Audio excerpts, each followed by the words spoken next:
Right బులెటిన్లో మరో breaking news చూస్తున్నాం. ఉత్తరాంధ్రకు హై అలర్ట్ జారీ చేశారు. కుండపోత వర్షాలు కురుస్తాయని వాతావరణ శాఖ హెచ్చరించింది. వాళ్ళు అంచనా వేసినట్లే విశాఖలో భారీ వర్షాలకు లోతట్టు ప్రాంతాలన్నీ జలమయమయ్యాయి. ప్రజలు బయటికి రావాలంటేనే ఇబ్బందులు పడుతున్నారు. వర్షం ప్రభావంతో జ్ఞానాపురం వద్ద వాహనాలు నిలిచిపోయాయి. ఇదే విషయానికి సంబంధించి మరిన్ని వివరాలు మా ప్రతినిధి నాయుడు అందిస్తారు.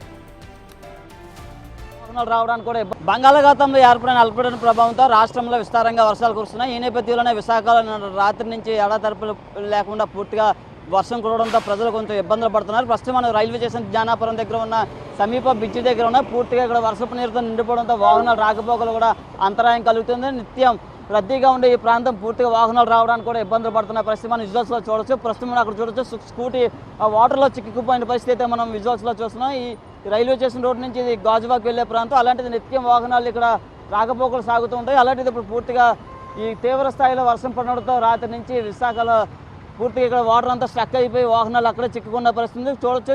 ఆటోలు కానీ 2 వీలర్స్ 4 వీలర్స్ ఏదైనా రావాలంటేనే భయపడే పరిస్థితి. ఇక్కడ పోలీసులు కూడా ఉన్న పరిస్థితి, ట్రాఫిక్ని అంతా క్లియర్ చేస్తున్న పరిస్థితి. అయితే రానున్న 3 రోజుల పాటు ఇదే స్థాయిలో వర్షాలు ఉంటాయని ఇప్పటికే వాతావరణ శాఖ అధికారులు కూడా చెప్తున్నారు. ఈ అల్పపీడన ప్రభావంతో పూర్తిగా రాష్ట్రంలో విస్తారంగా వర్షాలు పడుతున్న పరిస్థితి. ప్రస్తుతం నిజంగా చూడొచ్చు వాహనాలు అయితే కాస్త ఇబ్బంది అయితే పడుతున్నాయి. ఎందుకంటే నిన్నటి నుంచి కురుస్తున్నాయి వర్షాలకి ఎక్కడ గ్యాప్ లేకుండా విశాఖలో కొంచెం ఇబ్బందులు అయితే తలెత్తుతున్నాయి. బయటకు రావాలంటేనే ప్రజలు కొన్ని ఇబ్బందులు పడుతున్న పరిస్థితి అయితే ఉందని చెప్పవచ్చు. అలాగే ఈ వర్షాల ప్రభావంతో కొన్ని జిల్లాలకు రెడ్ అలర్ట్, మరి కొన్ని జిల్లాలకు ఆరెంజ్ అలర్ట్ ప్రకటించడంతో పూర్తిగా ప్రజలంతా అప్రమత్తంగా ఉండాలని ఇప్పటికే అధికారులు కూడా చెప్పిన పరిస్థితి అయితే మనం చూడవచ్చు. ప్రస్తుతం మన న్యూస్లో కూడా చూస్తున్నాం అక్కడ వాటర్ ప్రభావంతో పూర్తిగా ఆటో ఆగిపోయింది. ఆటో కూడా స్టార్ట్ అవ్వాలని పరిస్థితి అయితే అక్కడ ఉందని చెప్పవచ్చు. ఏదైనప్పుడు కూడా ఈ వర్షాల ప్రభావంతో పూర్తిగా అయితే ప్రజలు ఇబ్బందులు పడుతున్న పరిస్థితి అయితే మనం చూస్తూ విశాఖలో 2 రోజులుగా కురుస్తున్నాయి భారీ స్థాయిలో వర్షాలకైతే వాహనాలు అస్తవ్యస్తం అయిందని చెప్పవచ్చు. అలాగే జనజీవనం కూడా స్తంభించింది. పూర్తిగా బయటకు రావాలంటే ప్రజలు ఇబ్బందులు పడుతున్నారు. 3 రోజుల పాటు ఇదే స్థాయిలో వర్షాలు ఉంటాయని వాతావరణ శాఖ అధికారులు హెచ్చరించడంతో జిల్లా యంత్రాంగం అలాగే రాష్ట్ర యంత్రాంగం కూడా అప్రమత్తమైంది. ఎందుకంటే ఈ అల్పపీడన ప్రభావం చాలా ఎక్కువగా ఉంటుందని ఇప్పటికే అధికారులు ఆదేశాలు ఇవ్వడంతో ప్రజలు కూడా చాలా జాగ్రత్తలు పాటించాలని, ముఖ్యంగా ఈ వర్షం ప్రభావంతో బయటకు రాకూడదని ఆదేశాలు కూడా ఇవ్వడం జరుగుతుంది. పూర్తిగా అక్కడ చూడొచ్చు కనీసం ఆటో ఉండిపోయిన పరిస్థితి, బయటకు అయితే రావడం లేదు.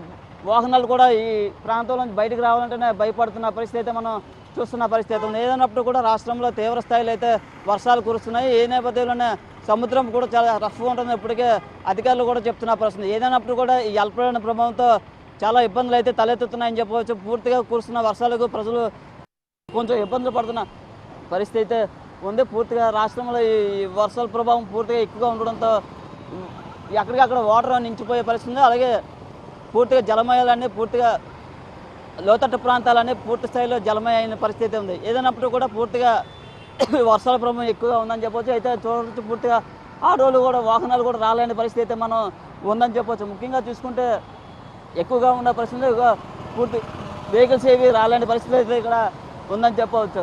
విశాఖలో నిన్నటి నుంచి కురుస్తున్న వర్షాలకు పూర్తిగా ప్రజలు అయితే ఇబ్బందులు పడుతున్నారు. పూర్తిగా మనం రోడ్లన్నీ జలమైన పరిస్థితి నేపథ్యంలో వాహనదారులు కాస్త ఇబ్బందులు పడుతున్న పరిస్థితి అయితే విశాఖలో ఉంది.